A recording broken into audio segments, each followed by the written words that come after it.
Mi nombre es Juliana Guerra y este es mi podcast de medio semestre que trata sobre la inteligencia artificial. Para comenzar, ¿qué es la IA? Bueno, pues es la habilidad que tiene una computadora para pensar y aprender por su cuenta.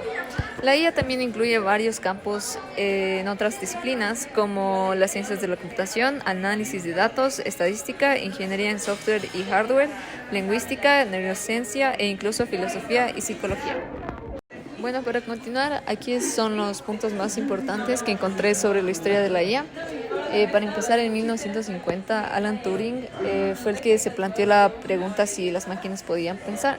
Y a partir de esta pregunta, otros científicos se alentaron a responder la pregunta y crear sus propios programas y sistemas algorítmicos que básicamente imitan la inteligencia de los humanos. Y esto justamente se ve demostrado en 1956, cuando Allen Newell y Herbert Simon crearon un programa llamado teorista lógico, el cual fue capaz de demostrar 38 de 52 teoremas matemáticos, lo cual demuestra que la tecnología sí podía reemplazar o al menos imitar de cierta manera la lógica matemática.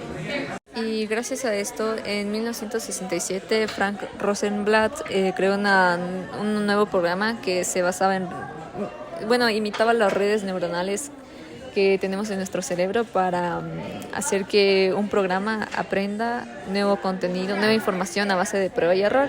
Y bueno, de esta manera ya se demostró que las computadoras sí eran capaces de pensar por su cuenta, lo cual dio origen a los siguientes eventos históricos. Bueno, y para continuar, en 1997 se creó el primer algoritmo que fue capaz de ganarle a un campeón mundial de ajedrez, en este caso Garry Kasparov, y con esto ya se demostró mundialmente que las máquinas sí podían pensar lógicamente e incluso superar la capacidad humana, al menos en el juego de ajedrez.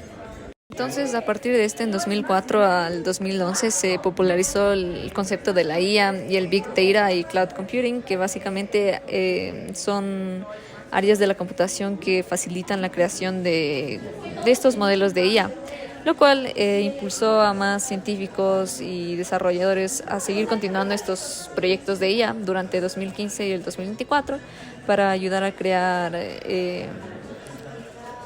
IAs como conocemos ahora como ChatGPT, que básicamente pertenecen al grupo de IA generativa porque estas son capaces de crear imágenes, videos, audios y más contenido a partir de una cantidad masiva de datos.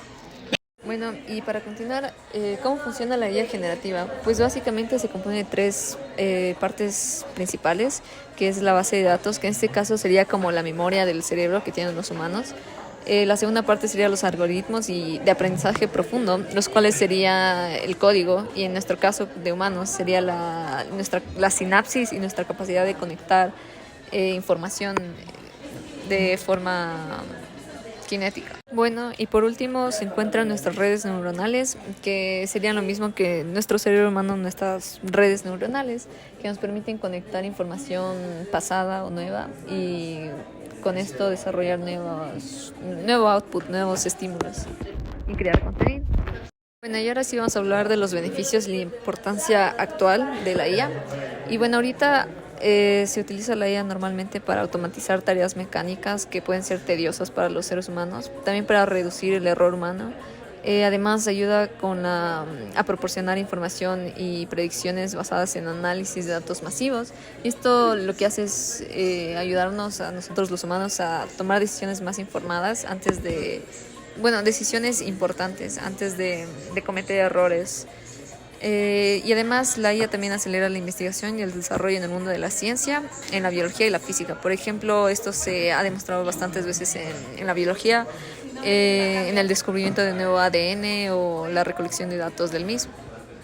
Bueno, y por último, algunos de sus usos en la actualidad sería el reconocimiento de voz, imágenes, creación de contenido digital, videos, audios, código, detección de fraudes. Esto funciona en las bancas para detectar tarjetas fraudulentas o estados de cuentas. Y también se usa comúnmente para ofrecer ayuda virtual para clientes en páginas web.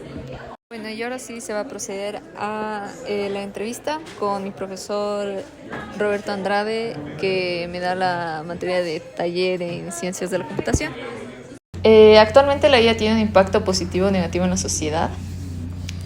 De hecho, sí, ahorita tiene, creo que de los dos lados tienes un impacto positivo, desde el lado que ahora se pueden empezar a crear nuevas aplicaciones y mirar nuevos avances que podríamos tener en el ámbito de la medicina, en el ámbito de la domótica, en el ámbito de la educación.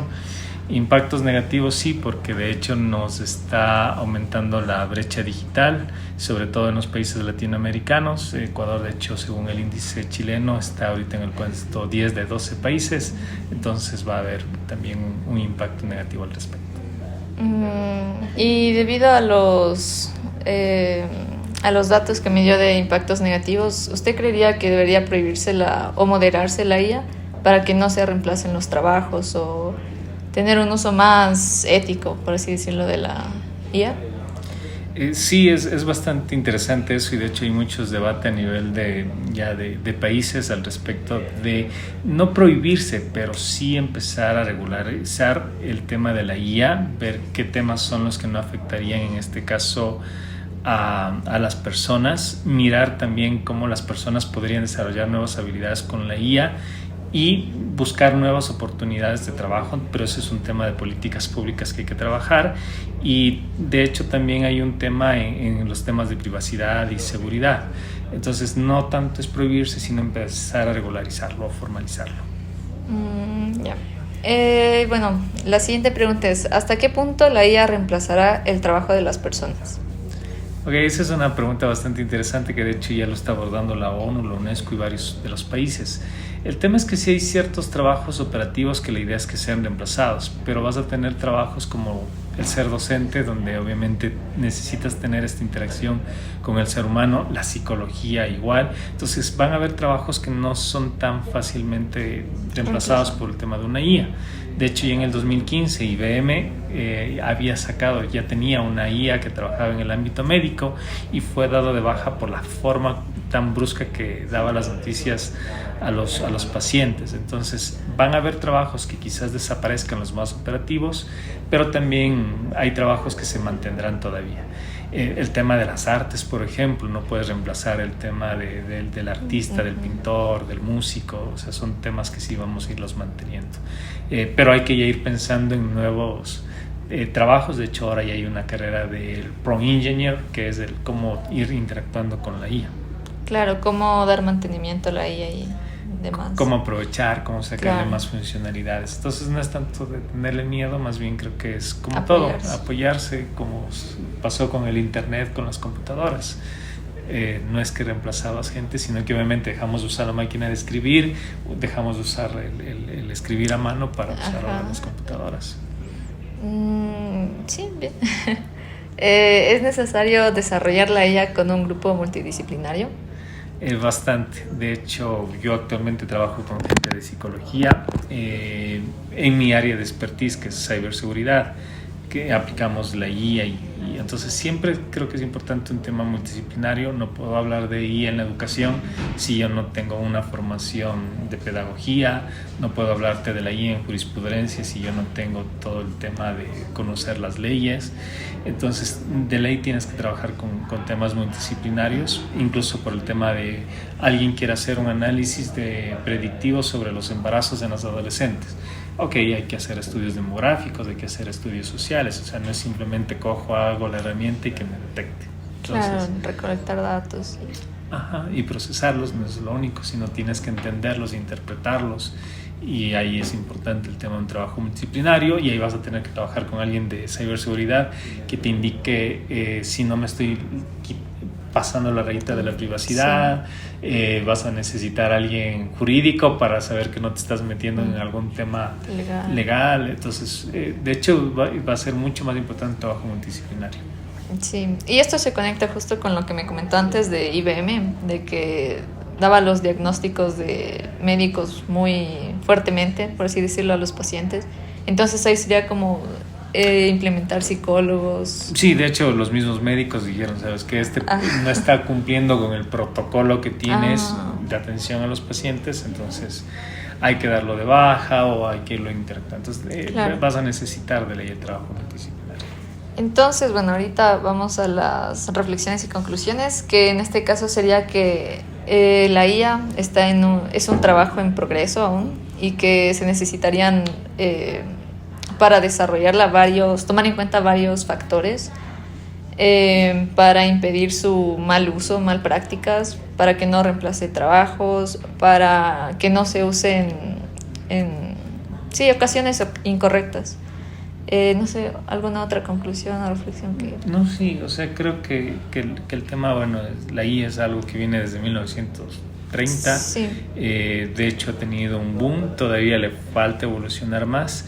Tiene cosas positivas, cosas negativas. De hecho, yo me enfoco más en las cosas negativas que te pueden empezar a dar la IA por mi trabajo en ciberseguridad. Claro. Pero creo que no es tenerle miedo, sino más bien empezar a entender, empezar a adaptarte, empezar a ver qué potencial tienes. Y creo que como país lo que sí me parece interesante es que estamos analizando leyes sobre la IA, estamos viendo cómo impulsar el tema de la IA. Entonces me parece interesante como ecuatorianos que no nos estamos quedando atrás, sino estamos también abordando estos temas que de hecho son preocupación a nivel mundial. Sí. Bueno, eso sería todo. No, Gracias. Gracias también.